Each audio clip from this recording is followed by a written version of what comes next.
opportunity to start our own shop because another shop was going out of business, and he offered us his location and the lease and, you know, the fixtures in his store.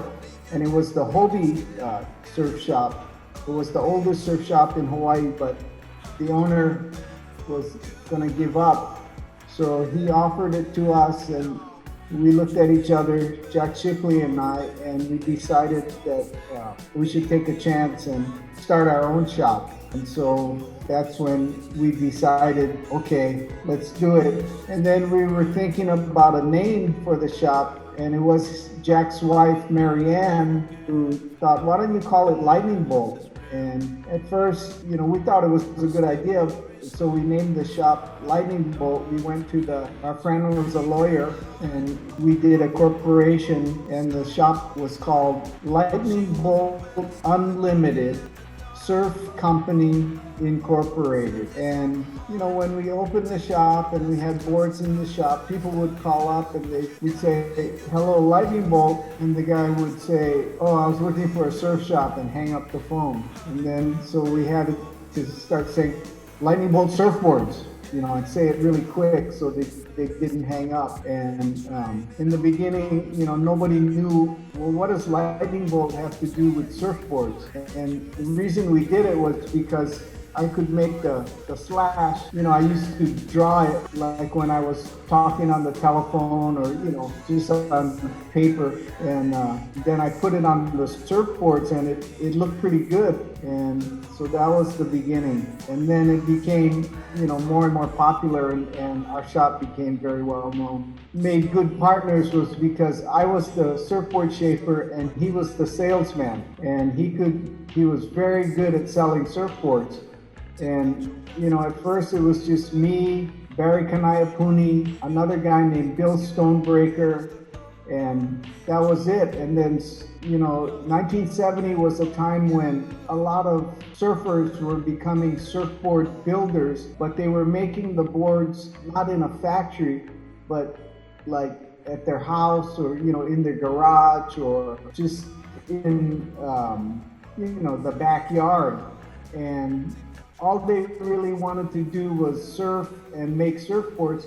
They didn't really want to sell the surfboards. So Jack said, okay, well, if you put a lightning bolt on it, then bring it to the shop, and, you know, he would sell it for them. So pretty soon we started having a lot of not only surfboard shapers, because back then most of the people who shaped surfboards also did the glassing too. They did everything from start to finish. And, you know, like I said, they just needed someplace to sell it, and our shop was a good place. And so, you know, eventually we had like maybe 30 different people making boards and putting lightning bolts on it. And it was great for them because, you know, they could just make the board and bring it to the shop, and Jack would pay them for the boards they brought the week before, and they could take the money and go home and go surfing. And it was really a perfect situation for a lot of people. And, you know, I was like that too. So I would just shape and then go surfing, and Jack did all the selling. You know, the surf's not good all the time. Sometimes though, when, you know, there was a good run of surf, then the people were asking, where's my board? And, you know, you tell them, well, the surf's good, so you have to wait. And the customer became very, you know, used to this, and they didn't really complain. You know, they knew they ordered a board. If the waves were good, then they're gonna have to wait a little longer for their board. And that was just the style back then. You know, it's not like, you know, another business where you order some service or, you know, something, and they tell you, okay, we're gonna deliver on this date.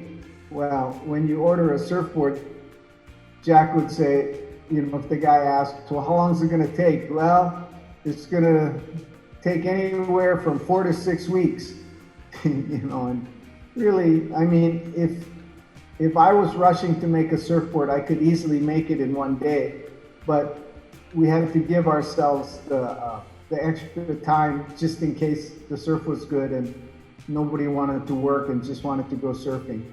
And even Jack, sometimes if the waves were really good, Jack, why don't you close the shop for a couple hours and let's go surfing? And he'd say, okay. And we'd put a sign on the door, gone surfing, be back at, 2 o'clock or something. All the customers back then, they kind of understood that. And so it was okay. It was, it was still a good business and nobody got too upset.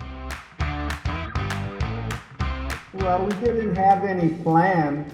I mean, all we were doing was making and selling surfboards so that we could go surfing. That was really the only plan. We had, there wasn't any big plan to, become a big brand or anything. We just had our little shop, and then one day he started talking about, we could make this brand much bigger, and he had an idea to make a licensing company.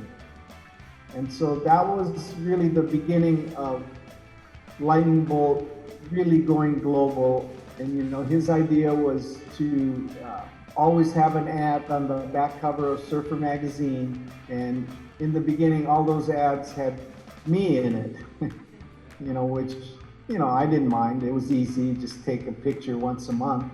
And that was really the beginning of Lightning Bolt really, becoming something that everybody wanted to have a little piece of. Professional surfing was just beginning, and they had, the big contests in Hawaii, and the surfers from South Africa, like Sean Thompson and Michael Thompson, from Australia, Peter Townend, Ian Cairns, Mark Warren, Rabbit Bartholomew, they would come to Hawaii, and the surfboards that they brought from their home countries were really not suited to the waves in Hawaii. So Jack's offered them boards from Lightning Bolt that they could use while they were here, and they really appreciated that. And the result was every picture of the North Shore, of the good surfers, they were all riding Lightning Bolts. And so, that was like the beginning of the fire, and it spread, through all the surfing world.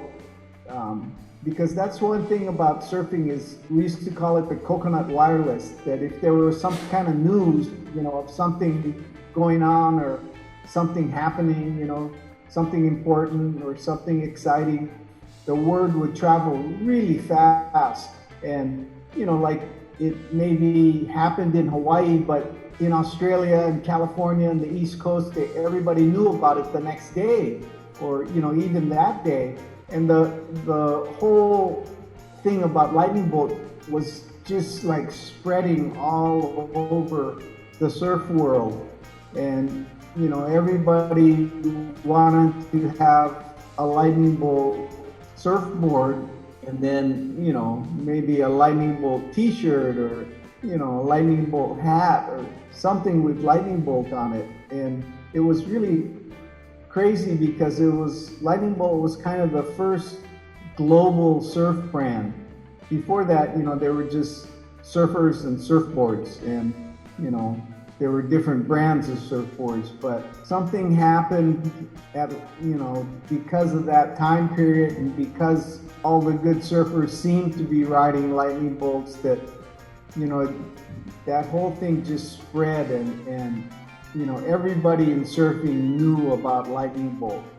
And at the same time, the pipeline was starting to become a famous spot. Before that, the main surfing spot on the North Shore was Sunset Beach or Haleiwa, if the waves were big, at Waimea. And the pipeline wasn't so popular, and the reason was because it was dangerous and the surfboards weren't really suited for that wave. But the shortboard changed all that, and you know, surfers, I was one of them, started having a lot more success at the pipeline. And the pipeline is a wave that breaks very near shore, so it's very easy to photograph. And it's beautiful when it's, a good day. And all these images started coming out about lightning bolt and the pipeline. And, that helped to spread the fire. Well, a small surf shop in Honolulu, and Jack and I had another one in Maui, and an idea that Duke had to this, worldwide, pretty big licensing company that was the biggest company in the surf industry at that time. And it happened really fast, and, it was a continuing surprise that it kept growing. Just that image of the lightning bolt and, the pipeline and everything. It just, captured people's imaginations and their minds and everybody was drawing a lightning bolt on their surfboards. They were drawing lightning bolts. I mean, guys, showed us they got tattoos with lightning bolts. And, it was, we were going, wow, symbolic of that change. It was like a break from the past and, a jump into a new future. And we were part of that new wave that was going forward. We never had really any ambitions in the beginning, and we were just surfers. Spend more time going surfing because it was taking too much of my time, surfing time away. And, I realized that I needed to be in the water to, stay who I was. And I wasn't a big businessman. I was a surfer. And, I accepted that. And I told those guys that, I don't want to be traveling all over the world, going to trade shows, doing all that stuff, doing promotions. I need to go surfing. And that was about the same time that I discovered the surf in Indonesia. And, right around the same time, there was like some turmoil. The partners that Duke brought into the Bolt Corporation started fighting with each other. And I decided that I didn't want to be a part of that, and I wanted them to go surfing in Indonesia, and so I did. I had moved to Maui, and I had a nice life there, and then I met my wife in Maui, and then really the snowboarding thing didn't start until the 90s. So yeah, there was a lot of different phases. There was windsurfing was a big part of my life. Mine and my wife, and then snowboarding. And yeah, now I'm back to wanting to be a surfer again, trying to be a surfer again, even though I'm old. And once a surfer, pretty much always a surfer. I don't think you ever really lose that desire for surfing, even though maybe at some point, physically a lot of people, as they get old, they can't do it anymore. But in their mind, they still, think about it. And it's still something that burns inside them. And, that's just the way surfing is. And, still to this day, the lightning bolt is still a big part of surfing. And people, that maybe they're not even surfers, go, oh, I remember that. I mean, I still draw the lightning bolt all the time. I still think it's a perfect image for a surfboard. And, when we had the shop, it was like we didn't have like a logo, exact logo. We just let the guys who put the lightning bolts, think of something different, or new. And every time they came in the shop, they had some idea, that was, so it wasn't all the same, it was all always changing. And that's really the kind of symbolizes the nature of surfing, that it's always moving, it's never static, it's always changing. And, in a way that becomes like the metaphor of life, because, you can't in surfing make something stop. You have to, because it's the waves, it's always moving, and you have to move with it. And if you don't, the waves, just like life, if you don't move with life, life passes you by. So it's always something that gives a good lesson about how to live life. And I think, for a lot of people, especially older people that live, in the 70s or even the 80s, and they remember the lightning bolt, it's always going to be one of the, strongest feelings they have, because it brings back memories of times and, maybe surf movies or friends and surfboards that were really good times and good memories. And, even today, I still, from not even old people like me, but young people tell me about the lightning bolt, and they want to hear the stories about it, So it's a very strong image. It's maybe the strongest image that single image that surfing's ever had, that has lasted, continues to, even though the business part of it, had its up and then it went down, but the legacy is always there. Yeah, it's crazy how surfing has grown so much in my lifetime, from a small sport that your parents didn't want you to become surfers because, accepted by the mainstream as a legitimate sport, and, that there's a lot of successful surfers, successful in business, that, they love surfing. And so the image of surfing now has gone way up from what it was in 1970, where my parents were just shaking their head going, you need to get a real job, you're just wasting your time with this surfing thing. But, finally at one point my father kept asking me, well, what are you going to do? What are you going to be when you grow up? And at one point he just, kind of said, I guess this is what you're going to be. And, he accepted it and he was okay with it, but it was a real difficult thing to accept at that point in time, and it's changed dramatically since then. Surfing has become very mainstream, and, it's gone. Surfing has always had a strong influence outside of itself, outside of the surfers, that, it has this image that really appealing, and people, who maybe would never even think of trying surfing, they just want to have a t-shirt that says surfer on it or something, they like the idea of it and just want to, embrace that.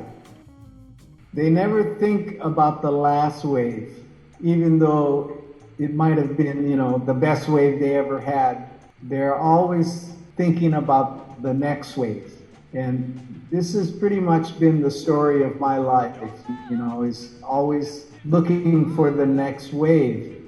And, it's created a lifestyle that's where I really, have to and try to live in the moment. And I don't live so much in the past.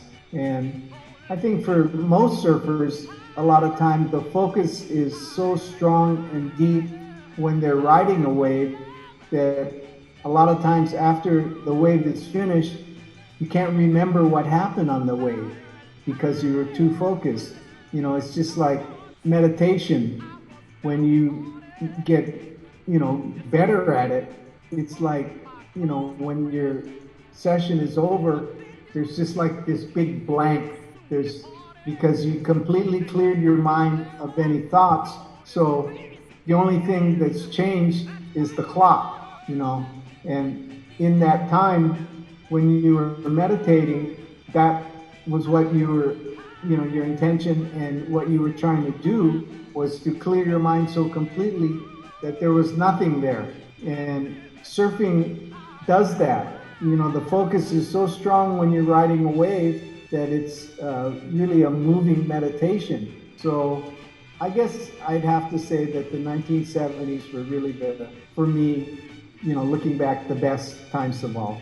And the lightning bolt times, and just that phase of surfing and that time period in surfing history when the surfboards went from the longboards to the shortboards, which we were pretty much at the forefront of with Lightning Bolt, developing these new boards that made surfing much better, made surfing at the pipeline possible when before it hadn't been possible. And yeah, looking back, the 1970s were really the best time of all. Surfing. Yeah,